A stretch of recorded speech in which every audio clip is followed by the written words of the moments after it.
Nga viti 2019 deri tani, 140 qytetarë kanë humbur jetën në 4 tragjedit më të dhimbshme që ka përjetuar Maqedonia e Veriut vitet e fundit.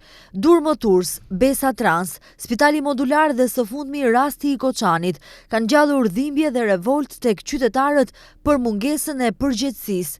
Me anë të protestave dhe iniciativave të ndryshme, qytetarët kanë kërkuar drejtësi dhe zbardhjen e këtyre rasteve tragjike. Por profesori universitar Bashkim Selmani deklaron se vetëm ndihma ndërkombëtare do të mund t'i jap epilog pozitiv rastit të Koçanit.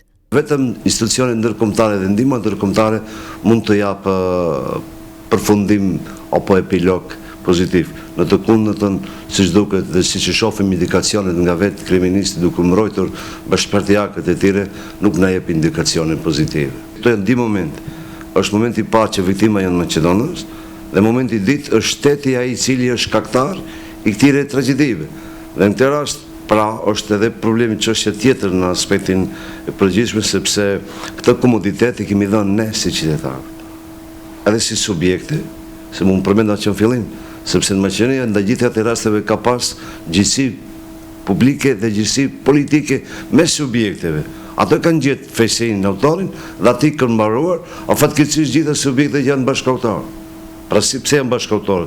Janë bashkëautorë sepse këto nuk i lejojnë institucionet publike të funksionojnë nga ato parametrat që i përmendëm në fillim. Mi po kësaj radhe shpresoj që të jepet dhe të kërkohet ndihmë ndërkombëtare. Pa u kërkuar ndihmë ndërkombëtare, kjo do të përfundoj siç kanë përfunduar gjitha rastet e tjera, dhe nga pjesa e epilogut ose epilogut gjithësor, do të ishte shumë mirë që të krijohet një institucion i veçantë për rastet e tragjedisë dhe të kërkohet ndihma ndërkombëtare drejt për së drejti, siç e kërkuar në aspektin mjekësor. Selmani shpreh se ka pasur një standard të dyfisht në trajtimin e tragjedive të tilla.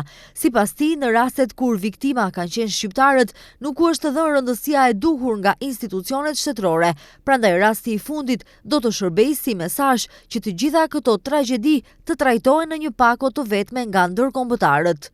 Në gjitha rasteve, kur ishin viktima shqiptarët nuk ofrohen asnjë ndihmë, as që u debatuar, po ashtu edhe nga vetë shtetet shqiptare dhe nga ne në përgjithësi, përveç mediave që insistuan të bëjnë të përcjellin dhe ka vlerësimet tona të larta, mirë po gjithë ne kemi rënë nga provimi përse përshkret rasteve të tilla, prasi se në drejtësi dhe në siguri janë dy momente të këqija, do thotë që se të mirës dhe veprimit ose duhet të ndihmuar me të mirë ose duhet prevenuar dhe ndaluar. Fatkeqësisht, këto situata nuk kanë qenë të ndaluara nga institucionet dhe është mirë në bashkëveprimin e këtyre ngjarjeve të bëhet një pako e përbashkët, përsi se po të marrim edhe çështjet shqiptar Maqedonas, viktimat ka më tepër tek shqiptarët, sepse kemi dhe shumë raste të tjera, edhe viktima e fundit që është shuarja e jetës të riut, pikërisht është ndikimi në këtë rast institucionet dalën vrasës, kur ata ne i paguajnë për të na siguruar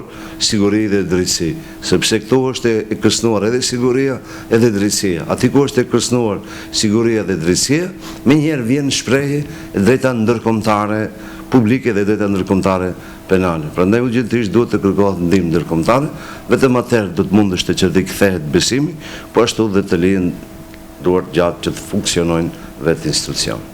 Përndryshe për rastin e Koçanit, prokuroria publike ka ngritur kallëzime penale për 34 persona fizik dhe 3 persona juridik.